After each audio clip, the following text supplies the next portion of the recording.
জয় শ্রীকৃষ্ণ। যদি আপনিও পূজা করার সময় চোখের জল বা বারবার হাই ওঠা অনুভব করেন, তবে আমরা আপনাকে বলবো এর সংকেত কি। যখন আপনি পূজা উপাসনা করতে বসেন, তখন আপনার আত্মা ভগবানের সাথে যুক্ত হয়। ভগবান সর্বত্র বিরাজ করেন, তিনি সর্বত্র আছেন। যখন আপনার আত্মা ঈশ্বরের সাথে যুক্ত হয়, তখন ঈশ্বর আপনাকে কিছু সংকেত বা আভাস দেন।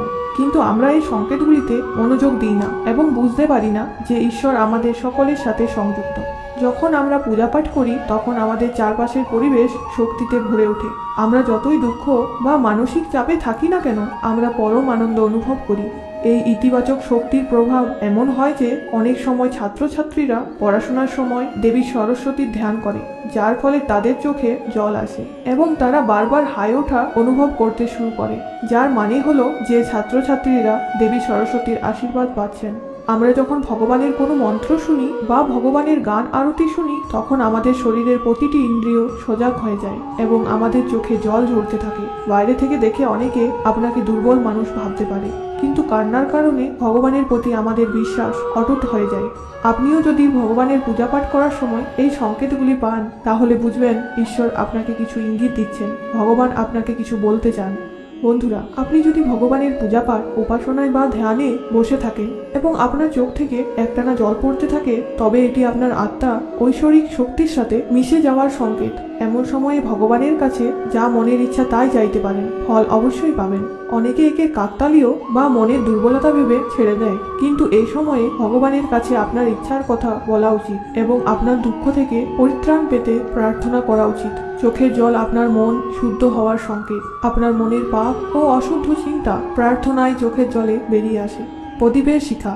পুজোর সময় যদি আপনার সামনে রাখা প্রদীপের শিখা বা আরতির আলো বেড়ে যায়, তবে এটি আপনার ভক্তিতে ভগবান সন্তুষ্ট হওয়ার সংকেত।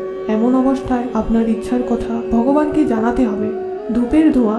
আপনার পুজোর সময় যদি ধূপের ধোঁয়া আপনার ইষ্টদেবের মূর্তির দিকে যায়, তবে এটি একটি সংকেত যে তিনি আপনার প্রার্থনা গ্রহণ করছেন এবং আপনার ভক্তিতে তিনি সন্তুষ্ট।